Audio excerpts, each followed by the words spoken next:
Bom, Thiago, uma dúvida que rolou ontem durante a convenção, eu estava até conversando com o Bizu sobre isso, quando existe alguma avaria no pneu do tipo pneu furou, Certo. o que deve ser feito, como proceder nessa situação? Certo. Isso é um tema interessante, porque ele gera uma série de discussões nos treinamentos que a gente dá, porque muitos têm ainda uma cultura, digamos assim, pneumática diferenciada. Mas a questão é, tecnicamente falando, quando você perfura um pneu, quando entrou o objeto e perfurou ele, você rompeu as cordas da carcaça, que é a estrutura do pneu, naquela região, mesmo que seja bem circunscrito. O detalhe é que você tem uma fragilidade estrutural, você tem uma perda de segurança do pneu. Recomenda-se a substituição dele. Agora, a gente tem que pensar na questão econômica. Você perdeu um pneu novo. Aí tem toda essa questão e é muito difundido hoje no mercado o conserto. Tecnicamente falando, das marcas as quais eu represento, isso também não é um consenso entre os fabricantes. Tem fabricante que permite conserto de pneu, dependendo do tipo de conserto, né? Tem outros que permitem com outro tipo de conserto, tem fabricantes como os meus que não permitem conserto. O pneu está fora da garantia, por exemplo. E tem essa recomendação de inutilização. Agora, dos tipos de consertos que você vai ter no mercado, você tem basicamente 3 dos principais. 4, digamos. Primeiro, vulcanização. Vulcanização nunca é recomendada ao pneu. Primeiro, porque o pneu já foi vulcanizado na fábrica, borracha já foi esquentada o suficiente, não deve se esquentar ela novamente a ponto de vulcanizá-lo, porque você vai ter um problema de rigidez, flexibilidade, até acúmulo de massa naquela região, e você não repara o dano que foi feito estrutural. A vulcanização está fora. Macarrão, famoso macarrão, né? Que é um material elástico que você coloca com o auxílio de uma ferramenta, que é um pino, uma ferramenta, enfim. Só que para você fazer esse conserto, você arregaça ainda mais as cordas, você rompe mais outras. E ele não é eficiente, porque ele permite a entrada de umidade a partir da banda de rodagem tocando no solo, e ele permite a migração de ar, da pressão de ar através interna. Então você pode ter problema de separação das camadas do pneu e ele desloca, né? Então ele não é recomendado. Terceiro seria o tip-top, ou um remendo a frio, que é um adesivo que você coloca por dentro do pneu. Ele só veda por dentro muito bem, então você não vai ter a migração de ar por dentro, mas você tem toda a infiltração de umidade por fora. Lembrando que o pneu na camada da banda de rodagem, uma das camadas dele, ou duas, depende, ele tem cintos de construção, que é uma camada de malha, trama de cabos de aço. Entrou em contato com água, aço e água, oxida, separa, ele deforma. E o terceiro seria o plug ou o guarda-chuvinha, né? Que é um reparo que ele tem um formato característico e ele veda por dentro, e como ele entra, você escaria a perfuração e ele entra tensionado, ele veda por fora. Ele seria o mais eficiente. Porém, ele não é para nós, o pneu está fora da garantia, a gente não recomendaria nenhum tipo de conserto. Mas o mais eficiente, pensando na longevidade, durabilidade do pneu, seria isso. Seria o plug, ele é mais recomendado para ser o conserto. Só que ele, comercialmente falando, ele não é o mais escolhido, preferido dos clientes. Por quê? Porque ele envolve desmontagem do pneu, ele demora para ser feito, então tem um alto custo. O que é mais, hoje em dia, os mais feitos, macarrão. Você nem desmonta, você vai, colocou, vai embora. Só que tem suas desvantagens. E falando de bolhas? Bolha de pneu. Bolha lateral. A sua Na lateral. que aparece sozinha, sabe? É. Eu não ando com o carro, meu carro é voo. Eu parei na garagem, acordei de manhã, tava uma bolha. Dei 100 metros, já apareceu uma Só bolha. eu uso o carro, eu andando a 60 por hora e nunca caí num buraco, né? Eu não fiz nada. Como que funciona? Acho que no Brasil. Acho que já aconteceu aí com muita gente já, né? De aparecer uma bolha na lateral do pneu. Sim. Como funciona isso daí? Se isso existe uma garantia, porque muita gente vai falar, pneu é novo. Eu faço Como que funciona isso? Eu faço uma comparação. Em primeiro lugar, a gente precisa estabelecer o que é a bolha, né? Sim. A origem. 98% das bolhas são relacionadas ao impacto do pneu contra um obstáculo. Tá? Aí, qual que é a dinâmica desse tipo de bolha? O que acontece? O pneu ele flexiona excessivamente Aí entra a questão também da pressão. Se ele tiver com uma pressão mais baixa, é um facilitador. Então ele flexiona excessivamente a ponto de que a estrutura do pneu seja danificada pela borda da roda. Ela dá uma pancada como se fosse uma guilhotina. E a estrutura do pneu, que é a carcaça, ela é feita de tecido.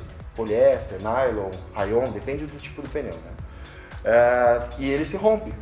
Estoura essa trama, né, que é uma quebra de carcaça, que a gente chama. E o ar retido sob pressão ali dentro do pneu, ele pressiona e a borracha vai dilatar. Isso é um dano irreparável, não adianta vulcanizar, tem muita gente que vulcaniza. Não adianta passar um estilete ali para vazar o ar? Na verdade isso não deu, né? Não adianta nada. Daí você acaba de vez. Exato, daí já era. Você não tem o que fazer. Tem gente que vulcaniza o pneu. Vulcanizar para esconder a bolha. Sim, porque a carcaça a continua estourada. já Tem gente que tem a brilhante ideia, desculpa falar, monta para dentro. Lógico, que os olhos não veem e o coração não sente. Talvez você sinta, porque se bater o carro, vem alguma coisa e bate no teu coração, você vai sentir talvez ali, né? Montar para dentro, simplesmente o avestruz coloca a cabeça no buraco ali, é besteira. O pneu está inutilizado, é uma falha gravíssima, inclusive de segurança. Durante o uso pode estourar, principalmente em alta velocidade, uma velocidade mais alta, e é super perigoso. Então 98% é um dano acidental. Tem garantia? Aí a gente estaria falando de seguro. Garantia de pneu é contra defeitos de fabricação. Tá? Bolha é um dano acidental. Ninguém cai no buraco porque quer. Tem gente que cai, mas porque quer, mas enfim, normalmente é um acidente. E não é o dono do pneu ou quem fabricou o pneu o culpado. Isso pode entrar como mau uso do produto? Não, o mau uso sugere que ele deliberadamente ele entrou e deu no buraco. Daí ninguém normalmente quer. Né? Então até a gente orienta o próprio lojista. Tomar cuidado com essa palavra mau uso. Ofende a pessoa bastante porque é um acidente de fato. Certo. Tá? Então, nesse caso não seria. Eu faço uma comparação brincando com aqueles que eu tenho conhecimento, assim, que é a mesma coisa, você tirou o carro da agência, novinho, bateu o carro no poste, entortou o teu para-choque, quebrou ele. Vai pedir garantia do para-choque. Sim. É um acidente. Talvez alguém tenha culpa, mas não é o fabricante do carro. Entende? O pneu também. Eles foram feitos, dimensionados, a estrutura, seguindo normas técnicas, eles têm uma resistência compatível, inclusive homologado para uso no Brasil, tem a ver com homologação em metro, então tá tudo certo. Né? Ele supor que, eu passei no buraquinho que não deveria ter estourado, pera lá, há buracos e há buracos, profundidade, aresta, enfim, uma série de coisas, velocidade, carro e uma série de coisas. Então é complicado dizer em relação a isso. Aí os outros 2% seria um problema ou de instalação, montagem, que você pode danificar o pneu, ele migra o ar, né, na montagem mesmo, ou então até mesmo daí pegando em níveis de defeito de fabricação, uma abertura de emendas. Mas eu vou te dizer, por exemplo, números da Yokohama, de pneus com defeito de fabricação, defeitos gerais, né? Um pneu para cada 300 mil, é super raro. É super raro.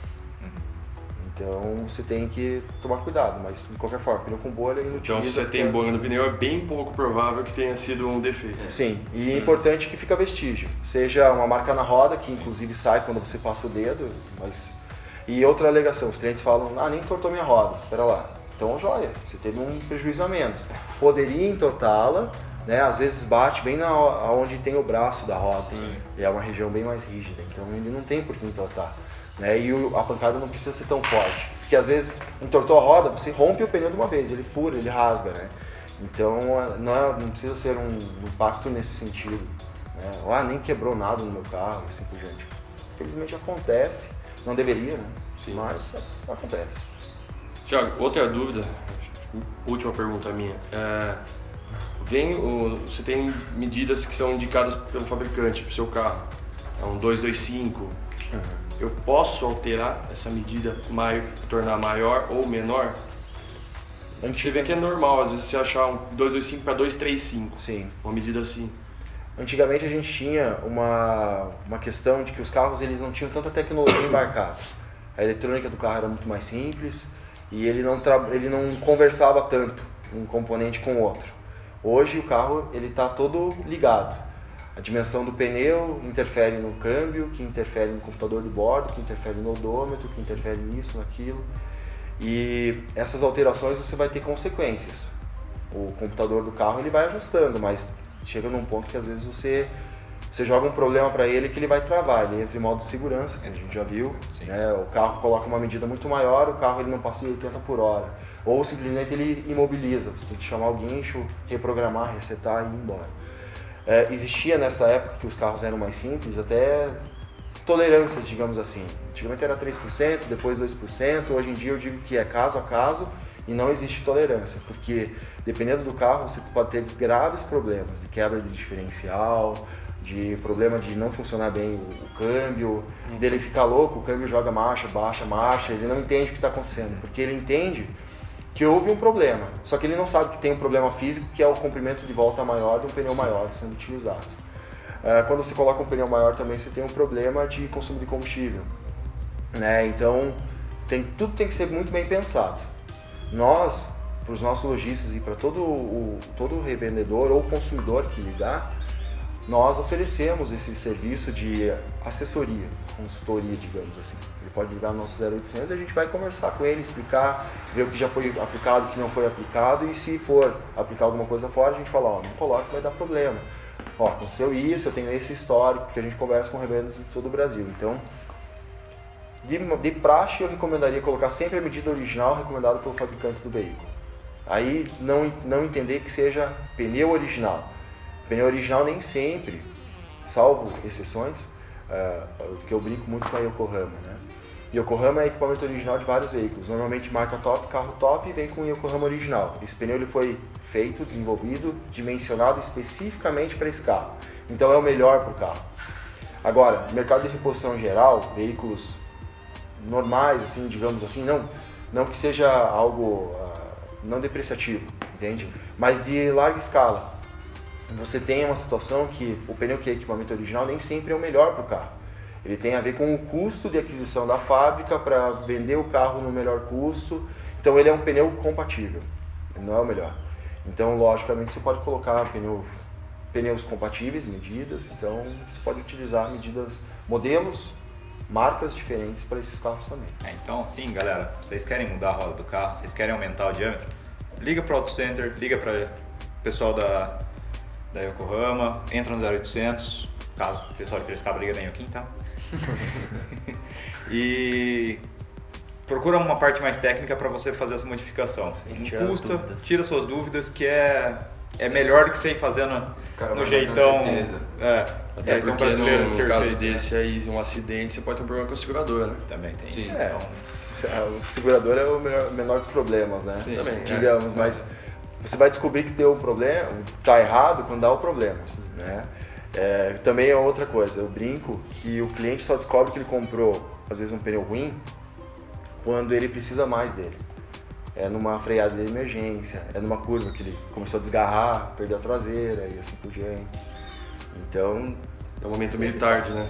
Exato. Daí não tem mais o que fazer. Não tem volta. Aí não tem mais o que fazer.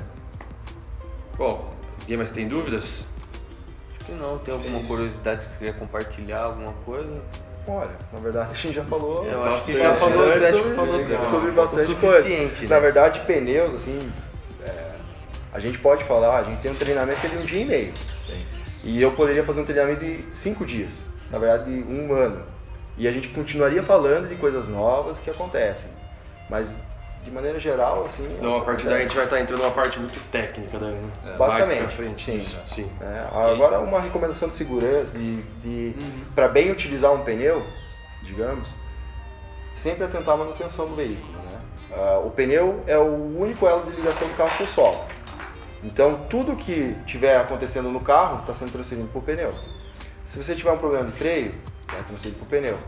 Uma ovalização de disco, um problema de bucha na suspensão, um problema na suspensão, um problema de alinhamento, quem vai sofrer é o pneu. Nós, fazendo análise técnica, a gente brinca que a gente faz um CSI do pneu, na verdade. O pneu ele vai apontar, ele é a caixa preta. Eu consigo saber o que aconteceu e eu vou lá e falo, aconteceu isso, isso e aquilo. Mesmo o cliente falando, não aconteceu. Não, aconteceu. Isso é uma evidência, tem manuais técnicos, tem normas, eu consigo provar. Então a questão é não descuidar com a manutenção do carro. Sempre. Rodízio periódico, conforme o manual do proprietário do veículo. seguindo o diagrama, como que eu vou fazer o rodízio, seguindo a especificação do pneu, o desenho de banda, né? Se eu inverto ou não, depende do pneu. Mas o manual do proprietário do carro é um manual de uso como um todo, também está lá a informação de pneus. Quando ele compra pneu de reposição, nos termos de garantia tem as informações. Se ele não tiver, tem as informações que nós mandamos para eles também, se eles quiserem. Pressões, não descuidar, condição de uso, comprar o pneu adequado. Então, sempre consultar um especialista que ele te indique o pneu correto, porque também um dos grandes problemas de hoje em dia é o cara comprar um pneu e ele não ser atendido naquilo que ele queria. Seja em nível de conforto, performance, aderência, vou usar no track day e compra um pneu standard, normal, de rua. Pô, pera lá, aí vai faltar pneu. Né? Então tem que pesquisar e consultar quem realmente sabe. Né? Assim, internet é bacana, super interessante. As informações são super relevantes e tem muita coisa muito boa. Mas de repente, confronta, você tem que ter várias fontes de informação e filtrar. Porque também tem muito mito e tem muita coisa errada. Tá? Então é importante seguir isso. Bom, Thiagão, obrigado pelo seu tempo. Espero que tenha esclarecido algumas dúvidas aí, tenha sido útil. É isso, Thiagão. É isso aí. Valeu mesmo. Obrigado. Obrigado. Nós fizemos um apunhado aqui de assuntos que a gente achou relevantes. Agradecer mais uma vez a SCI, Thiagão, muita força pra gente aí, de aprender um pouquinho mais e fazer as coisas aí com um pouquinho mais de certeza daqui pra frente. Lembrando que o Afonso falou, se vocês tiverem dúvidas, se vocês quiserem fazer as perguntas, a gente passa isso pro Thiago, a gente vem esclarecer pra vocês depois, tá? Quem sabe, podemos fazer outro vídeo depois, né? Com certeza. Vai lá visitar a Passando gente. em Piracicaba lá, eu sempre dou. Eu ia falar uma coisa meio estranha aqui, dou um cheiro lá no pessoal lá. Bom, gente, se inscreve no canal, dá um joinha pra ajudar na divulgação. Se você curtiu, escreve alguma coisa nos comentários aí. Valeu. Show, boa. Obrigado. Valeu, Obrigado. obrigado. Levantando a mão.